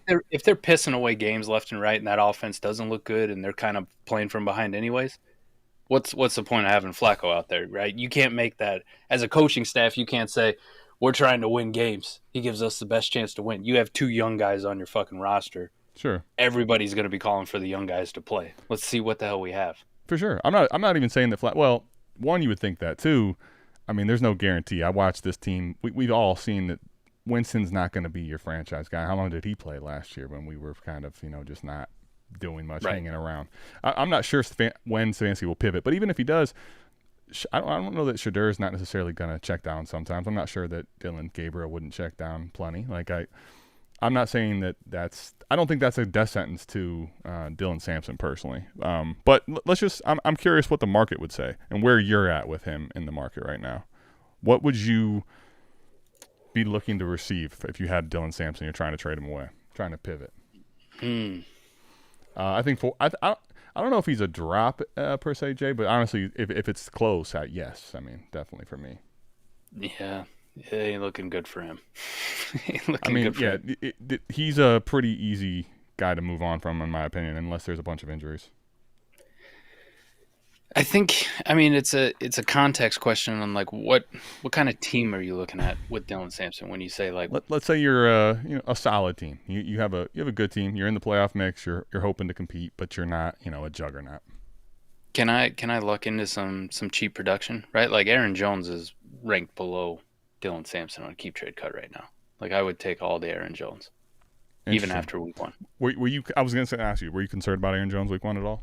No, because you kind of like what they found in the second half, where they started using Aaron Jones more in that receiving role. And sure, fuck it, we're going to pound Jordan Mason up the middle. We're going to let him be the big physical guy, but we're going to go back to what Aaron Jones was really good at in Green Bay, like the Green Bay years, where he had that nice compliment with Jamal Williams. We're going to let Jamal Williams take all the dirty shit, more of that David Montgomery role if you kind of want to do it, and let Aaron Jones be more of the Jahmyr Gibbs type, which it suits him perfectly. You don't want to see him with fucking 25 carries a game. Guy's going to get hurt. So yeah, sure. No, I'm still very encouraged by Aaron Jones. I like that more efficient, dynamic receiving work from him on a good offense. Jordan Mason or Samson? Ooh. Dude. I fucking don't like Jordan Mason either. Adam, I think I'll go Samson just because of the upside. Okay. You and I talked about it on 4D. Like if I'm wrong on this one, right? If I'm wrong on my takes on Dylan Samson, the market's going to go ballistic for him, and he's just going to keep rising. It's going to be very hard for Jordan Mason to keep ascending. Yeah. I can get behind that. Okay, let's we could talk players all day, and I would like to keep talking them, but we got so many questions. Let's get to questions. We're going to do a Fizz AMA intro, and we also, Mike, we have got a giveaway to do after. We got the shorts here. We got 8 people ready to run. If you want to be a part of the giveaway, so they're going to be, everyone's in a drawing for these shorts. You're gonna, if you get them, you get to win. But the first person that pays for the shorts is going to get a free pair of slides. So pretty sweet deal. Let's hear it from Fizz, and then we'll go to we'll get to questions and we'll get to the giveaway, buddy. What do you think? Let's do it. Welcome to South Harmon. Welcome to South Harmon. Hey, welcome to South Harmon. We glad you here today. day. Another AMA, ask me anything. Super chat is cool if you wanna pay to play. Like and subscribe, that's what we really appreciate. Let me introduce you to the tear down king. Mike McNutty, ask your questions, he'll answer anything. ATM, you know I don't put them graphics on the screen. Glad you tapped in now, stay tapped in for the team. Hey, everything is posted. Go follow the socials. South Harmon FF tag us if we get noticed. Welcome to South Harmon, we glad you here today. Welcome to South Harmon, we glad you here today. Another AMA, welcome to South Harmon, we glad you here today. Well, we're not actually going to holograms, but that would be sweet if we were, right? I was like, oh, look at that. Little face. That would have been actually kind of funny. Imagine if we had all those holograms, we talk about all those players, and then to do that to you. But recap show part deuce. Let's get into some of these questions, buddy. I got a good one here. Traded Fields plus Hollywood away for a late first and mid second. Where are you at with this? See, that's probably in the ballpark of reasonable on both sides. Like I'm pretty good on the Hollywood thing. I know he got a shit ton of targets, but they were all. That's the reason I think I could get behind that if you're trying to move on from Fields. But also, if you're moving on from Hollywood, I think getting a second for him at this point, I'm not telling you he couldn't give you some production early on. I'm not saying that he couldn't, but I'm pretty okay getting a second for him. And it would be beyond what I thought I would be able to get for a while for him. What a wild ride for Hollywood Brown, too. Poor guy, man. Poor guy. He's got 16 fucking targets, and we're out here like selling for a second. Please, you know. Thank you. Should I try to trade Reed for Waddle? Man, I think I'd still do that, man. As much as Jalen Waddle didn't really fucking do anything, and you know, I feel like I got sold fool's gold on Jalen Waddle. Yeah, go ahead. I still just don't trust Jordan Reed. Like, I just don't. Jaden, yep. With you. Sorry, Jaden, not Jordan. Not the fucking tight end. We're bringing back Jordan Reed. Actually, it's Jaden funny because Reed. I didn't catch it the first time. And I'm like, wait a minute. Jordan Reed was awesome. But appreciate you, buddy. Let's go ahead. I'm with you, by the way. I would take Waddle if I could do that. Would you kick anything in, or is that just a straight up only? Nah, fuck it. I just do it straight up. Yeah, I'm with you. Okay, 12-team Superflex, 1.5 tight end premium, PPR start 11. I sent Mason Taylor, my 26 first, and Josh Palmer for Tucker Kraft and Zay Flowers. Ooh. Where you at with this? The Mason Taylor and Josh Palmer thing, I don't give a fuck about. Well, I mean, put it like, I would say this. I would send Mason Taylor and Josh Palmer for Tucker Kraft in a lineup for best ball. Yep. Doesn't matter, right? Yep. And then would you pay a 26 first? Would you pay your 26 first on the verge of competing, I think is the big part of this to note for Zay. I think I would, man. Okay. Zay looked so fucking good week one. Listen, I'm not telling you he didn't look good. I'm not. That is true. I agree with that. And I like Zay. But let me ask you, do you believe that now, I think to the question's point here, like Mike, generically a first or Zay Flowers, I don't really think there's a problem saying you want Zay. No. Right? But if I'm on the verge of competing, does Zay Flowers make my team now no longer on the verge? That's the key word. I don't think it propels you enough to say I'm not on the verge of competing, but then there's also the negative connotation towards it too that I'm not quite there yet. So this could be a mid 26 first. And that's what I'm saying. Would you pay fast forward to let's call it the draft time.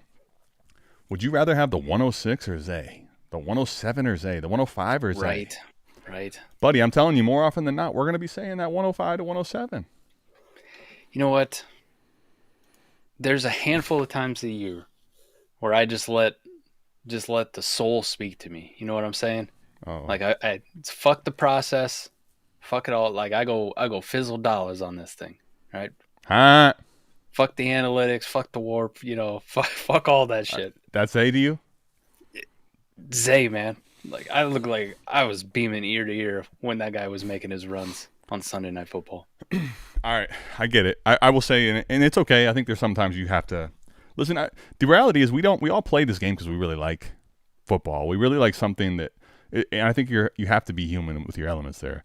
The reason for me I'm going to say no is because this already is a team that you're on the verge of competing with, which I imagine nothing really happened week one as far as injuries went, Mike, of significance. Like, dude, What if we're talking about in week 4, you make this trade and you were on the verge of competing, but there's a lot of bad things that take place to your team. You just had a catastrophic. Now you don't have control of your own destiny, and this could be an early pick or close to an early pick, a 104 maybe or something like that. Like, to me, I'd rather be a little more flexible at the moment.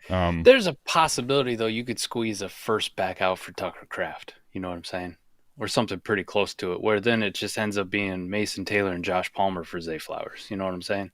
I'm not disagreeing. It's just, to me, in the 1.5 tight end premium, like Tucker Kraft, I definitely want him ahead of Taylor in the Josh Palmer side, but I don't make too much of it of Tucker Kraft there. But so maybe the smart move for Dan is take this fucking trade, right? See he already did it.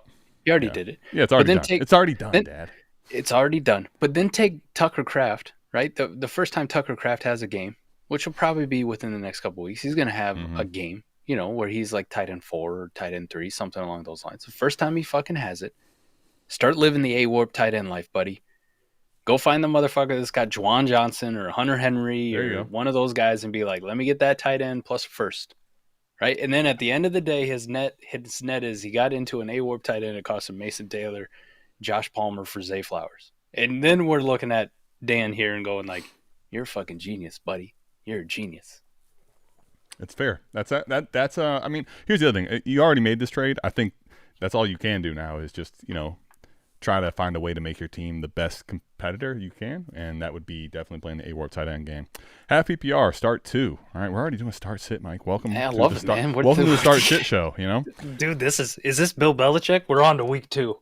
Fuck this week 1 shit. Mike, there's plenty of people that don't want to talk about their 0-1 team anymore, their last week's performances. They want to know who to start. You got to start 2 wide receiver and 1 flex here, okay? We got Marvin Harrison Jr., Brian Thomas Jr. This man's getting on it early. I don't even know who the fuck is playing in week 2. I love this. We got Ibuka, we got Debo, we got Sutton, Breece Hall, and ETN. Now, I will say I think I get it too because this is, he says start 2.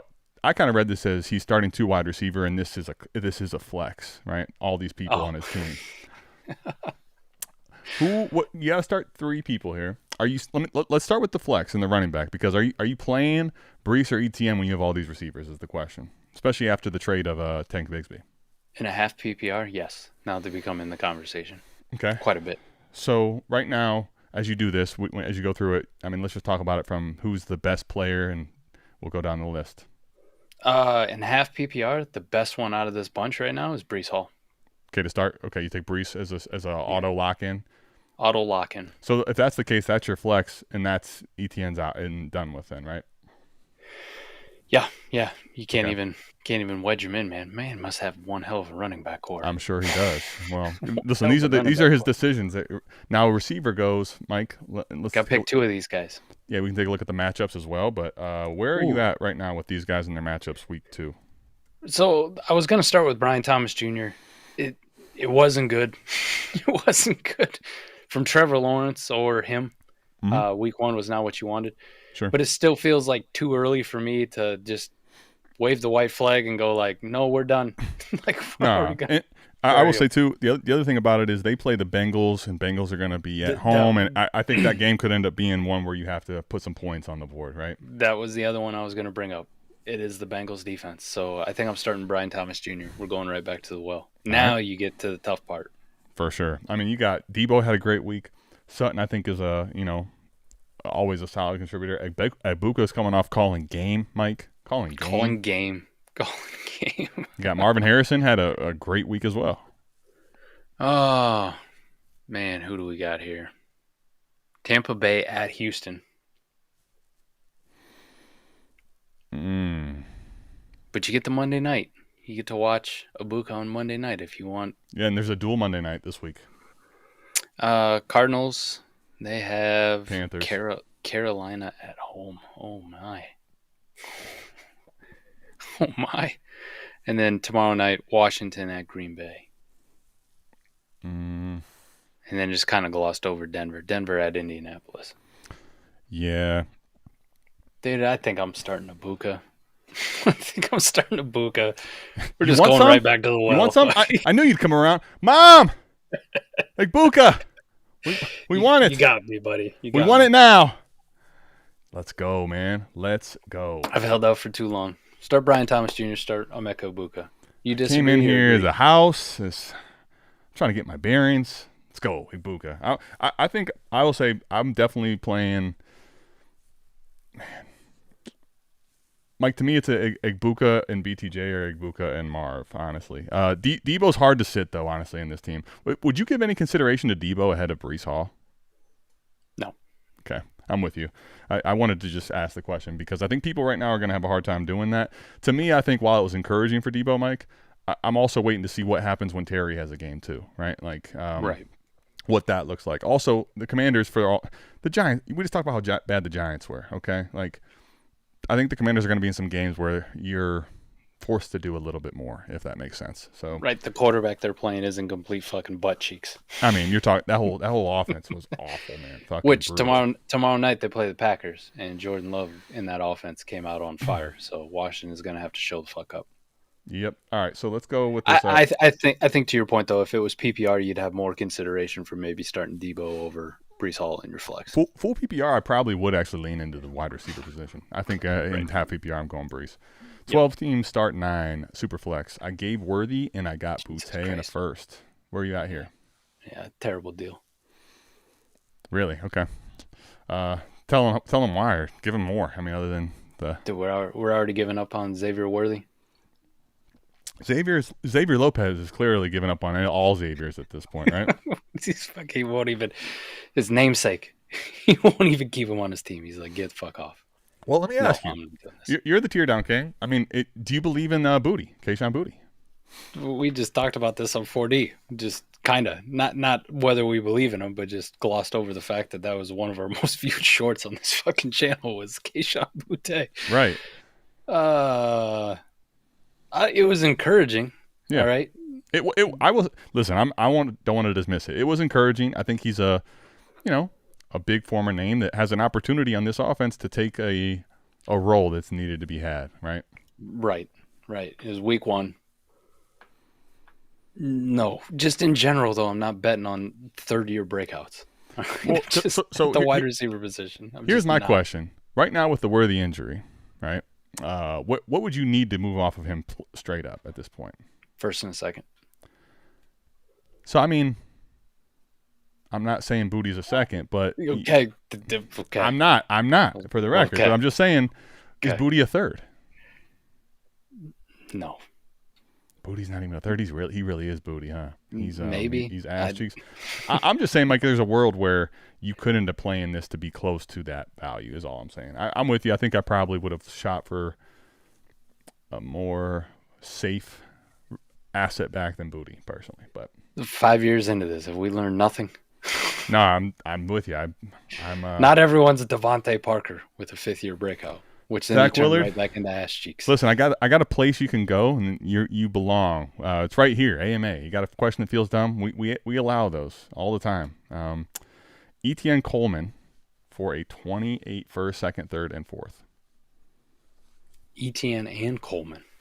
That's Keon for those that want to know. Wondering who that might be. Not Tevin. I tried to harken back to Jordan Reed days. Might as well go to Tevin Coleman days. Tevin Coleman used to be, the prodigy until. I think I'd rather have ETN and Coleman here. Okay. Let me ask you right now. ETN or a second? Man. Push, but I'd probably lean ETN if I'm any type of a contender. Let's cancel. Okay. Okay. You won't take a first, third, and a fourth for Keon right now? Nope. And look at that. You see that? Did you guys hear and see that drink? Not a 28 fight for him. What do you need? What would you need for Keon though? First and a second, baby. Okay. If we're talking 28 picks, it better be a first and a second. 26, we can talk just a first. My only thing about this is here's what I will actually let me say this. Someone that's doing this, like I just want to read between the lines, so to speak, right? Mike, you played in leagues where you have similar stuff like this, where you got this person that's always selling their soul, their picks in the future, and you're kind of like this crusty rebuilder. Buddy, I might be lining up for them 28s if it's that type of build. Yeah, dude. If you're telling me I'm ready, I'm looking at a team that's already kind of the training wheels are starting to kind of wobble, right? I think I might give them the poison pill here for that. Would be the caveat. I'm with you generically on value, but if you're telling me this is a team worth betting against, I'd be willing to go ahead and do it. We didn't put him up or talk about him, man, but Keon Coleman was balled the fuck out. Awfully fucking impressive. It wasn't a fluke. I mean, listen, all those snaps they had on offense probably don't happen on a week by week basis. But listen, you're attached to Josh Allen. I'm getting ballsy on it. Very fair. But do you know what his target share was? I don't know the percentage, but I'd guess high 20s, low 30s. 24.4%. Okay. Tied to Josh Allen. Pretty good. You give me a. I don't care what the snaps were, right? You give me a 22, 23% target share with Josh Allen as your quarterback. Fuck yes. And he was doing everything that that people criticized him for not being able to do last year. Yeah. Right. Getting separation on horizontal routes and not just being a vertical threat. They used him as an actual true alpha wide receiver, which was very, very fucking encouraging. Because there was talks, right? Hard Knocks kind of alluded to it. People were alluding to it in the offseason about Josh Allen just loving the shit out of Josh Palmer, and that was going to be his guy. And then you heard, it was Elijah Moore. And Keon Coleman's just kind of in the background. But then they talked about it on the broadcast, how Keon showed up this year and was like, no, I got this, right? Like we finally got that alpha mentality out of Keon. 12-team start 9. Superflex PPR, I got Genty, Bucky, Kamara, Aaron Jones, Jordan Mason, Scatabo. I sold Breece right before the season started for a first for liquidity at end of the season. Feeling bad after week 1. Yeah, you feel like you sold a little bit low, but I wouldn't feel bad, honestly. At the end of the day, the process was right. I was going to say, sometimes I think it's hard not to. Week 1 is the most feeling-evoking thing you could have happen, right? It just always is. Now, I will tell you, while that is the case generically, I feel like this week 1 was actually far more intense, chaotic than normal. But at the same point, like, I'm looking at this with my team. Now, when I'm looking at your roster, like, there's not a whole lot of room in the end for a Breece Hall. Now, there is definitely room in the market to trade for more potentially today, right?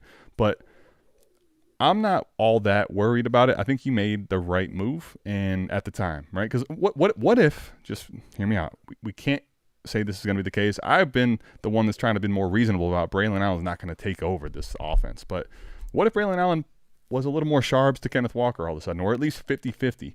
Yeah. You made the correct play. I think the risk of Breece Hall probably would have been a lot more catastrophic. When you already have this roster, you're good.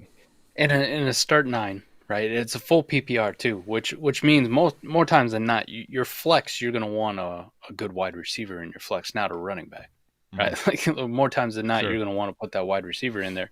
But you're already sitting there like, man, how the fuck do I wedge a Breece in? Like, who sits for him? Like, even if you're sitting here today with Breece, it's like, okay, well, I'm probably starting Genty, and I'm probably starting Bucky, and then Breece is my third, which means I'm putting Kamara or Aaron Jones on the fucking bench every single week. And one thing to keep in mind with this too, right? Because you just mentioned 12-team start 9. In a start 9, the way I like to think about it is this. Think about anyone on your roster right now and add a first to them. So let's just start, Mike. I mean, Genty in a first gets you almost whatever you want, right? But Genty, Bucky in a first. You're going to have a chance to go get a fucking serious player, right? I mean, yeah. Kamara in a first. Mike, all of a sudden, though, say Kamara and Breece Hall. Don't hit the same, does it? Well, in a 12-team super flex like this, even with PPR and these dynamite running backs, to your point, Genty in a first, for a lot of people, like a lot of people who don't really pay attention to how you want to build a 12-team start 9 like this lineup, they might be open to moving one of those top 4 quarterbacks for Genty in a first. Right, but that doesn't exist with Breece and Genty, right? It does not. That's the point, I think, especially in the shallow lineup leagues.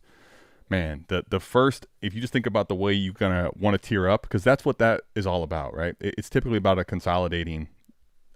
a consolidation game almost at the start 9s, if you can do it appropriately and not over-consolidate. So I think having the first there gives you so much more flexibility, plus ability to get the asset you want to, right? As opposed to I staying think- in this running back game. I think you're all right, Matt. You're all right.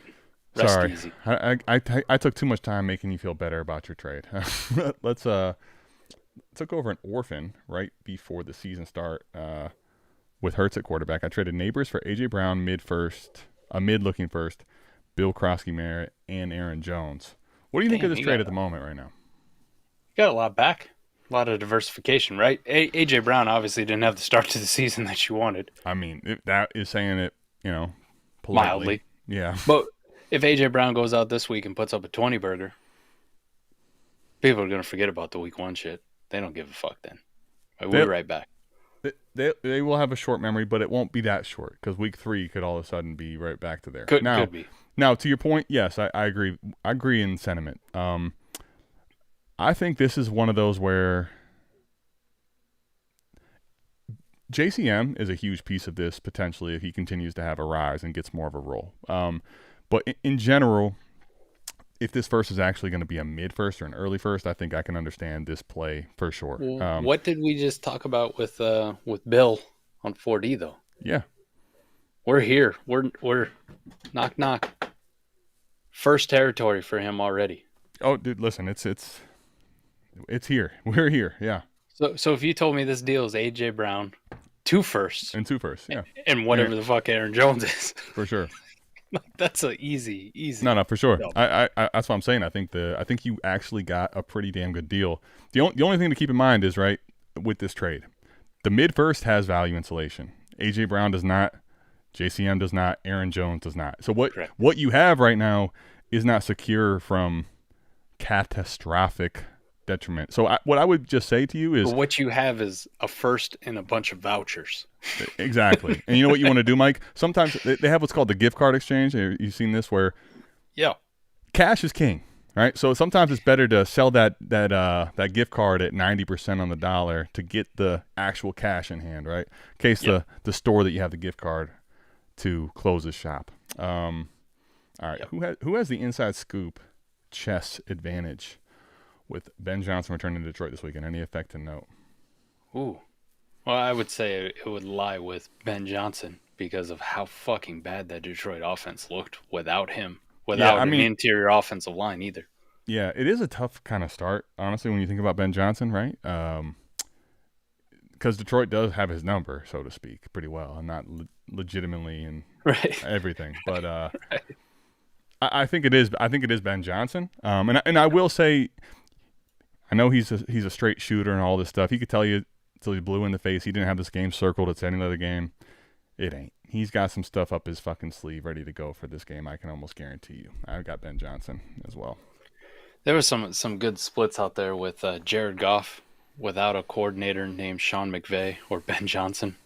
Oh no! Let's just say it's all I know is it just I don't even need to know what they are to hear those two things and think about, man, because I've seen some bad Jared Goff games in the past. Do you remember at the end of his Rams tenure, like where we were at with Jared Goff? You remember in a Super Bowl that people were saying, like, he literally can't play the position anymore. He had 3 points. Yeah, man. This was not what you wanted to see if you're a Lions fan. I also loved the memes where it was like Detroit Lions run like 2022, 2024. Hope you enjoyed your window. Sold Gibbs the other week for 3 firsts and 3 seconds. Been selling the rest of my team. I mean, let's just start here.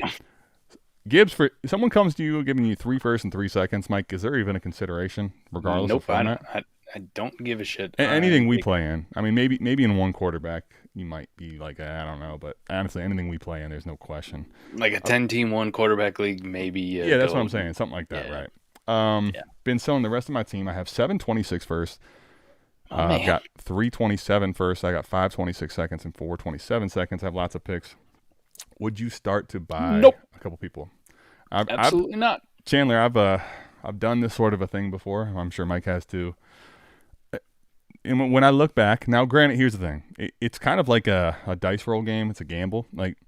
But for me, all I did every time I bought players, trying to get a little bit ahead of my time or ahead of my schedule, so to speak, it just kind of derailed my rebuild a little more. Let me ask you the question.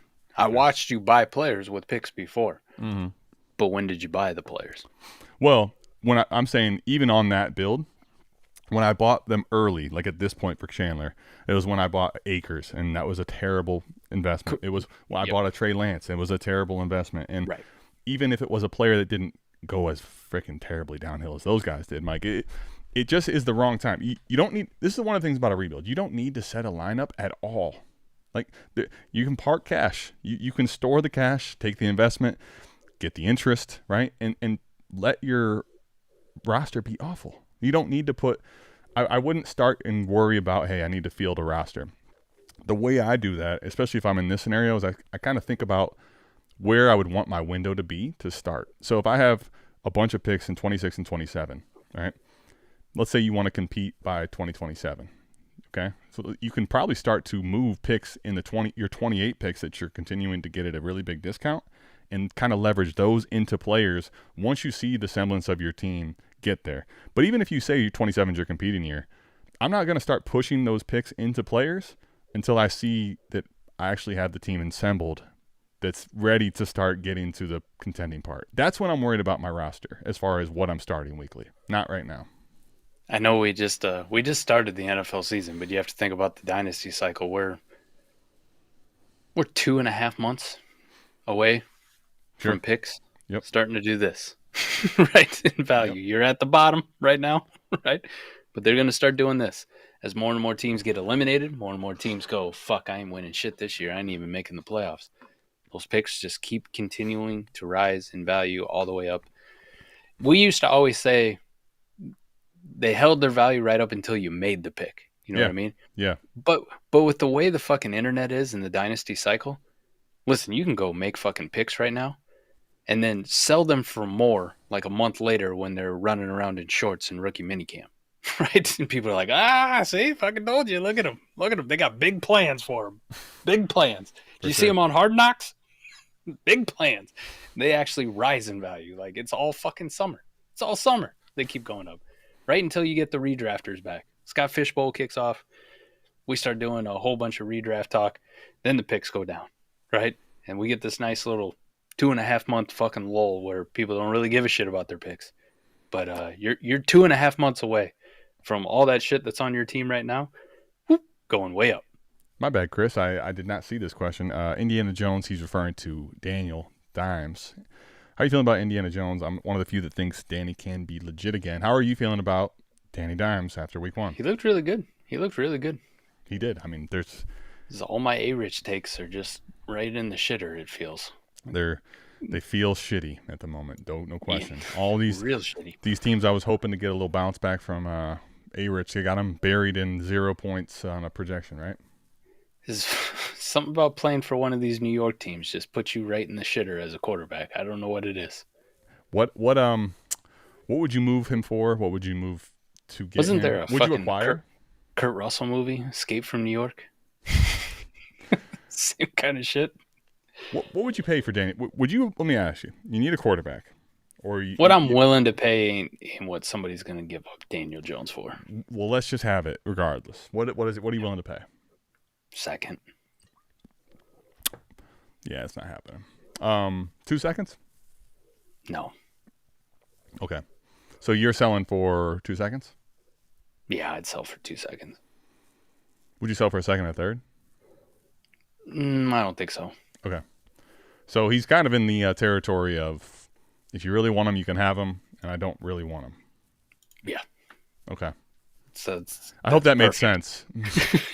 Yeah, it's perfect. That's fucking perfect. No, he did look really good. No, he really did look good. I think Mike, the issue with Daniel Jones is this. I think if he continues to play anywhere near like he did week 1, he's going to quickly become worth a first. The problem is that on the flip side, conversely, if he goes back to, let's call it, he turns into a pumpkin again, you may not be able to get a second anymore. You're cooked forever. So yeah. You have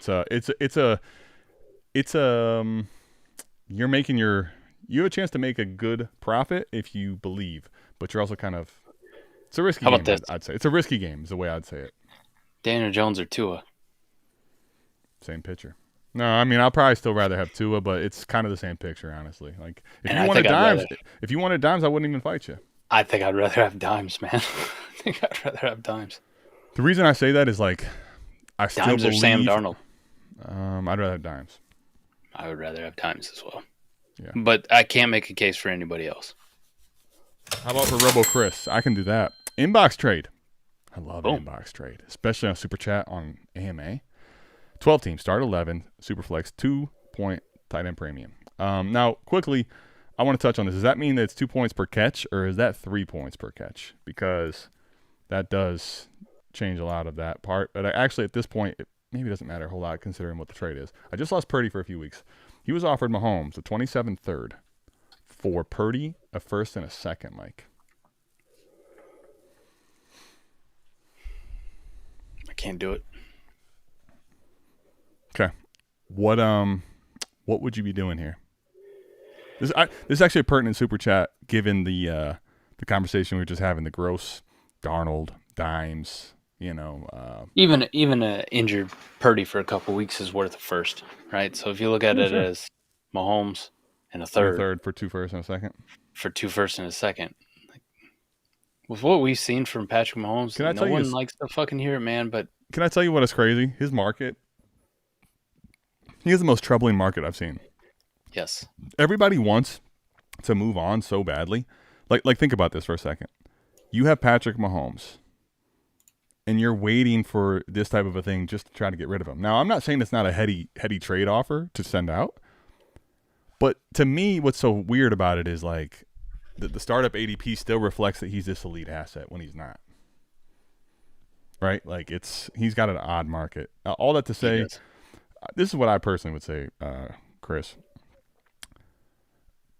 I think that the injury to Purdy is just this. I think what you're doing right now, and the reason this is a bad trade, and anyone else I think can kind of think about it the same way with different assets. You have a temporary problem that you're paying for a permanent solution. And I don't need to do that with a temporary problem, right? Like, your car is fine. You don't need to go get a new car. We just got to, figure out either who's the mechanic that's going to help you get by or replacing the part, right? We don't need to get a whole brand new car. I like that analogy. It's like you need a new set of tires. So you're trying to buy a new car. Yeah, you got a temporary problem. You don't need a permanent fix. Like, you don't need to permanently replace everything, right? I do.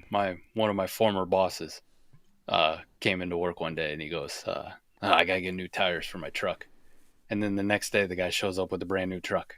It's like, you could just put tires on. Because here's the thing. Listen, people do take these trades. People do it. I'm just saying I don't want you or me to be the people that do it, right? I wouldn't do this one. I'd start shopping around at the cheaper markets, man. I see somebody put in the chat, just go trade a fucking third for Mac Jones. Yeah, and there you go. I think what I'm looking for is a starter. I'd rather see what it would cost to get Geno even. Like Danny Stafford. Dimes. Can I trade a second for That's what Danny I mean. Dimes? These type of players in the world that don't.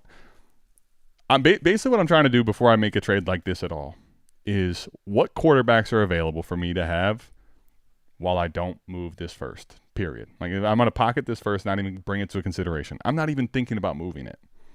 What can I get there? And then have my discussion of what are those quarterbacks and what are the prices. If I was going to go trade a first for a quarterback, one of the guys we talked about, Justin Fields? Well, if you want to have that, for sure, that'd be perfectly fine. I'm just saying, right now, what I'm having with this whole conversation is, hey, you got a temporary problem. Purdy will be back. His value will come back. Let's leave the first out of the conversation. Now, if you want to spend your first, fine. I'm just not doing it because of this injury that doesn't really need to have me move my first for no reason, in my opinion. If you were using dimes to get a skill player, who are you targeting? Ooh. Damn, Denny. Where you get all them dimes from? I want to see what old Keep Trade Cut's got him at. How about this? What about Aaron Rodgers after that big performance? No. I'm just saying, if you're in this situation, what would you pay for Rodgers? Maybe my second if I had to. What I'm saying though is, Mike, to the point, It's way better than trading a first and a second for Patrick Mahomes. I'm just saying, right. I'm not even saying I would pay a second for Rodgers. I'm just adding him to the list of people. Like, I'm going to go shop and see what these guys are. I'm going to the thrift store, okay? I don't need a suit. 146 on Keep Trade Cut, which puts him around, Jesus.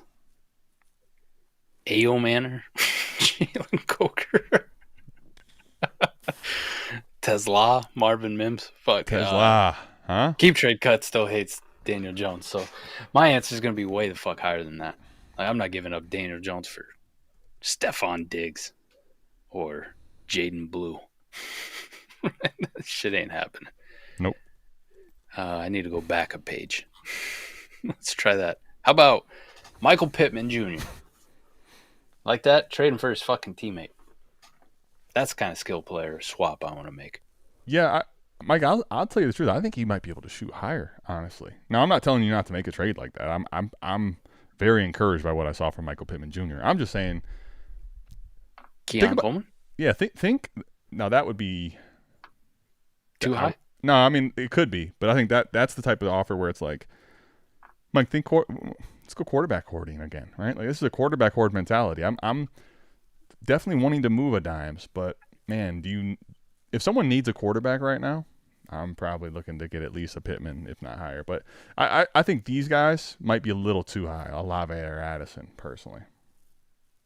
Well, I mean, I'm not saying you couldn't get it done. I'm just saying I don't think that's going to happen often. What about Bill? Is that, Mike, let me ask you this. What would you do there? Dude, I think I'd pivot my dimes into Bill. I definitely would, but I was kind of curious if you I like that quarterback leverage, but you open my eyes, man. The Bill thing's getting nuts. It's getting nuts. And he looked good. But I think what you said on 4D, to spoil a little bit. Dude, there's a little more juice left to squeeze out of that Bill Groskey merit. Listen, Xavier, I want to say you probably are cooked. That being said, okay, I think this is a good question for somebody else. Meaning, what's Flacco cost right now? That's a temporary solution. Yeah, there's a temporary. That's a very cheap temporary solution. That's what I like to call, Mike likes to call what? Flex Seal, buddy. That's a fucking slap some Flex Seal on that bad Joe boy, Flacco fix it for you. Throw it 45 times, Joe. Let it fly, baby. Keep Cedric Tillman alive, For a couple weeks, I get it done, right? Yeah, I think trade Daniel Jones for Bill if you got a surplus of quarterbacks. Why not? I'm gonna start this at the end. Talk you off the ledge. All right, we'll try. Okay. I'm rebuilding. I sold Breece Hall for a mid to early 26 first and Keon a couple weeks ago. Dub. Wait, why are you? Dub. Why are we at the ledge? This is a double win. Keon Coleman looked great. Yes. And this is a mid to early first? After week one, Breece looked good, Keon looked good. Adam, why are we on the ledge? Help me. Adam, let me ask you, just straight up. If you were rebuilding right now, you had a rebuilding team, you had Breece Hall, and somebody offered you Keon Coleman right now, straight up for your Breece Hall, are you taking it? Not for sure, but I definitely could see 100% of world, and I might. There might be, if I'm like in a nuclear rebuild, I might do it, honestly. I would have to know the market of the league. Basically, do I already have a ton of the picks, or are the picks kind of picked over? Then yes, absolutely. That was all I needed to hear, and this motherfucker got a first on top of it. You need to talk the guy that made that trade off. I think in general, I'd probably look to see if there's an angle for me to get a little more. But the whole reason I'm saying that, Mike, to me, in a rebuild, you asked me the same question, a mid-first and an early first? Where do I sign? I'll sign in blood. I mean, sign in blood, yeah. Like the Keon to me, you got at least market value plus Keon Coleman. That's maybe he meant talk him off the ledge because he's so excited that he got one over on this guy. He's gonna fly, right? Like he think he can do nothing wrong. He think he's got wings, right? That's talk him off the ledge. He's thinking like the shithead, buddy. We float. He thinks he's fucking Superman. He thinks he's Superman. He's gonna fucking jump off the building. He's going to be able to fly wherever he wants to. Breece Hall's market, like the lines on Keep Trade Cut and the up and down panic from people is honestly, it's a fun little roller coaster, this game, huh? Dude, if Six Flags made a roller coaster like that, people would vomit. Dude, Breece Hall could be the one that makes you. It's the throw up ride, you know. It's a throw ride. Would you give Iayuk for dimes?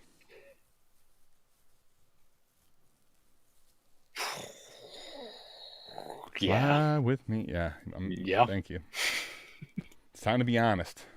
For Time to once, be honest. I'd give $1. I'd give Iayuk for $1. I don't know if I'd do that.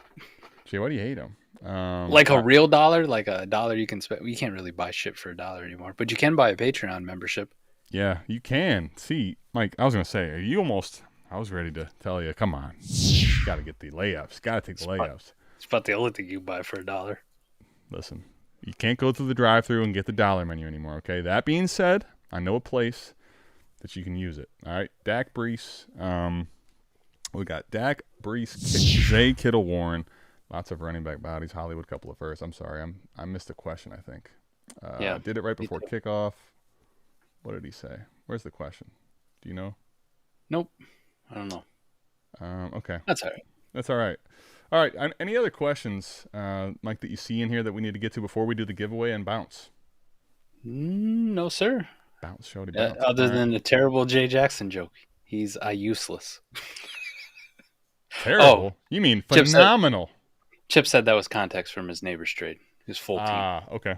Got it. Okay, so let's go ahead, Mike. No problem, Chip. Chip also says he gets fried, and then he gets in the chat. That's what I like to see, though. I like to get fried. I don't know about animal right there. Mike, you know what? One of these days I need to try to get in the chat. Like, have someone else do AMA and get fried and get in the chat. That'd be kind of fun, right? Dude, I almost went to work fried. It wouldn't be the first time, though, no? Shut up. Sorry, this is live. Sorry. Shut up. But no, that was a joke. So I was telling Adam, joke. I said yesterday we had a big problem at fucking work. So I came home at 3:30, took a shower because I was still fucking dirty from fixing shit. It was a terrible day, but I was staring at that jar of adult Skittles, right as I'm eating my dinner. Like, yeah, it's a perfect time to, you know what I'm saying? Mm-hmm. And then my phone rings and it's work. I do know gotta what go you're back. saying. I was probably like 10 seconds away from having an adult Skittle, and then my phone ringing, calling me back to work, which I ended up staying till fucking midnight at that son of a bitch last night. But yeah, that would have been something, man. I don't know how that would have gone. Like, do I put my finger down my like, do I try to purge myself, or we just fucking let it ride? Why is he smiling so much? He should be miserable. He's working 14 hours today. All right, Mike. So we got the grapes and we got the aquas. We got 8 people ready to roll for this. Let's see if we can make this work here. Whoa. Let's go do this. Hold on. Sorry, I got 2 stream decks and I don't know what to do with my hands. Legitimately. Let's see if we like can a make crossover. Yeah, it is. It's an odd one. All right. Look. And we got some trades. Yeah, we got a double deal going on. Let's do this. Multiple windows. Yeah. All right. So let's see if are we gonna get any drama here with this 100-yard dash like we did last week? Oh, we will. You know. I need to figure this out though. A little, you know. You know, it was a perfect microcosm for how the NFL season was gonna go. Like, Tripp Crown started out like Caleb Williams, 10 for 10, setting the world on fire. How's that? Only to end up like Caleb Williams. Taking an L. True. That's a very good point, Mike. Taking an L to a fucking quarterback who didn't play for the first 3 quarters. Yeah, that's actually, and you're onto something here. I think genuinely. You know, let's see if we can. Let's hope for better. Let's do hope for better. Can I get this to come down? So what we got in here? DB. Yeah, we got DB. We've got Blitz. We've got Beagles. We've got Mayor Used, Nick, 6 Rings, Machiavelli, Patty Mills, Soggy, Danger. So these are both extra large. So how it's going to work, the first person to win, right? So the first place person is going to get the grape shorts in extra large. Great. And the slides are going to be included. Second person is still going to win. They just won't get the freebie. No grape. Right? No grape. So they're going to get the aquas, all right? And by the way, those grapes are a 1 of 1. No one else has them. Not Mike, not myself, not anybody. Not Fizz. I don't care who you are, okay? Doesn't exist. I don't even have the aquas. It's not on the elemental chart. It's not fucking real, all right? It's all right. So let's do this. Start the rush. Ready? I don't even know what size I am anymore. Well, that's the hard part, Mike, is you don't. God doesn't even give me a size any longer. I can't give you one. I don't know what it's gonna be. Yeah, it's okay. It's all right. Mine's not movie quality. Ready? That's all right. Let's go. Let's do this. Let's start her up. Ready to see this shit. Let's do it. Here we go. Good luck. You can't see anyone, actually. Let's try to. That's how slow they are. Yeah, it's okay. It's okay. Oh. DB. No. Oh. 6 rings. 6 rings. Oh, that 6 rings pulling ahead. That super chat. It's that super chat to start the show. That's Soggy Danger, you're the one on the bottom, okay? In case you're watching back, all right? It's JJ McCarthy. Down there at the bottom. Come on. 4th quarter. Rings. Come on. Come on. Oh my gosh. They're getting out of the picture. Oh no, DB. DB. Oh, 6 rings. look at that. Look at that burst. That's easy. Look at that burst. Okay, there's still a second place on the line. DB. Easy cash. All right, there it is. Canada. Oh, Let's go. Canada. All right, so we got Shipping's going to kill you. DB. So now 6 rings gets the slides. I need to know your size, all right? I need to know your size for the slides. Anything 9, 13 full sizes. DB gets the second pair. You have 24 hours, all right, to pay. This is the results. You got 24 hours to pay the 38 for the shorts, and I will get them out to you. If Mike, and this is why we got to save this. Patty Mills, listen. Hour 25. You're on deck, buddy. So, this is the list. It's like if you're in a real draft, like a in-person draft, and someone like lets their time run out. Hey, you better go jump to those stickers. Your pick. You're on the clock. So, Minnesota Viking, Baltimore Raven. So there you have it. So congratulations, 6 rings, and congratulations, DB. 2 winners. Danger, man. Soggy Danger, poor guy. Didn't get to see his guy. Lost. I mean, it's all bad, you know. Didn't want to see it. What a terrible performance from him. Speaking of which, Jay with a timely. Shit and take my money for the grapes. Well, I would, but they're all gone. However, that being said, Mike, brings up a great. Listen, so in medium and larges, it's funny. Sometimes asking you shall receive. Not because Christian asked for it. Christian was like, where's the schmediums at? Well, medium, not schmedium. But we got for next week, this will be available in both medium and large. And we're going to have our first mic, Keno style. Do you want to boost it? First person will win a South Harmon Jordan duffel bag. Okay? But do you want to get risky or not? You can win that and just walk away, or you can risk for a pair of Jordan 3s. $200 value. But if you lose, no bag. What's those Jordan 3s look like? Oh, you want to see them? Fuck yeah, I want to see them. What kind of question is that?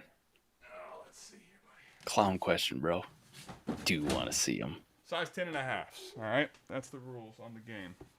If you're not 10.5, you might not want to do it. So no, that's also part of it. No, I got big feet, man. I wouldn't risk it. But here, you want to see a pair of the Jordan 3s? This is what's potentially yours if you wanted to get risky. They got them all. They got them double wrapped in here. Pretty sweet box, but don't want to scuff them up. But here's the Jordan 3s. Rare Airs, they're called. Oh, those are nice. Yeah. Well, listen, this isn't like any other show, okay? This is potentially yours. But you have to go to patreon.com/South Harmon. $1 tier. You don't have to be in any specific tier. $1 gets you in the door and gets you access to, in the merch tier, become one of our members and ask basically what drawing you want to be a part of. There will be a medium and a large. The first winner will get the bag and have a chance to win the 3s if you want to double down, buddy. You know, it's kind of like the casino. Double down, or do you want to just walk away with the bag? Anyway. If you're rocking a size 10.5 foot, I'm definitely double it down. I feel like it kind of makes sense, right? You're a medium or a large. A 10.5 kind of is a very reasonable price, right? Reasonable size. Though I might be in a large here before you know it, Adam. Right, I might be in a large, but my feet ain't gonna shrink. Soggy, listen, I promise. Big hands, you know what that means. Soggy, you saw up there. I didn't give anyone any edges. It's just, honestly, I think 100-yard dash and other people out there, they do hate you, buddy. It's nothing personal. We love you, but Adam's a man of integrity. He does not accept bribes. That's true. Although I've been close to. Speaking of ransom, how about you send me one of them as ransom payoff? What are we paying him off for? I'm Lieutenant Dan, no legs. What are we paying ransom off for? I don't know. Having to listen to his shit? Here you go. How do we get in this? So here that's a great question. And you saw it on the screen there. Patreon.com/South Harmon. That's how you get in. And that's how you have a chance to win. So there is no – how these work is it's basically a drawing, right? So I'll tell you what the price is, and you have an entry opportunity to win them for that price. But basically, almost every time we're going to have some kind of bonus giveaway included with the drawing. So that's how that works. That's how this will be. Canceling Savage semester early this season. So we got to pay you off because you're canceling? What the fuck you? I mean, to be honest, I did read the fine print. I don't know if you did, but there wasn't a final date on there. Luckily. True. But ransom, I will say, you know what I always find, Mike, is that it's the people that you help. Sometimes it be your own damn people. I mean, listen, this guy speaking of complaining, I send the man a camera, a webcam, so he could join the fucking Savage semester. Look at this guy. And he wants to cry. He's ripping our hearts out. No. He's always crying. I feel like Drake right now. What did I miss? Mike, you missed a lot. That's the weird part. Last time I looked to my right, he was standing beside me. Listen, we appreciate everybody being here. We have America's Game about to drop here in a little bit. We have 4D chess going to be coming after that, and Grinding the Edge coming after that. It's what we always do. Also, make sure you're checking out over on the Redraft channel. South Harmon Fantasy Football has a Redraft channel where we do start shit every week. Other videos as well. Mike, I want to recap this for every time that I'm on. By the way, first start shit on the Redraft. I will be on this week and week 2 for the record. But please. Oh shit! All right, let's go. We have the results from week 1. By the way, my results likely won't be good, but go ahead. The results are in. Okay. And I am not the father. Well, that part we knew. No. This past week on Start Shit, Eric, first place right now, 66.96% accuracy. Look at Eric go. Listen, you ask Eric a question on Start Shit, you got a 2 out of 3 chance. Listen, you can't super chat yet, but they're going to be coming if he's hitting that much. And really, he's only in first place because it goes in alphabetical order. Koopa also tied at 66.96. I am not dead last. I am above T-Rock, and I told T-Rock I am his daddy. This is the year of Mike. So wait, you are the father? I am the father. I was going to say, speaking of horse shit again, Corey, listen, it's a Patreon.com/South Harmon. That's how you get there, all right? 0.78%. Let's go. Listen, that is way better accuracy results. I don't want to shit on anybody, but I never understood the Fantasy Pros expert rankings thing at the end. Like you see people put that in their Twitter bio. Oh, yeah. Inside scoop. Most of that's bullshit. It's mostly bullshit. But anyways, these are real. These are official.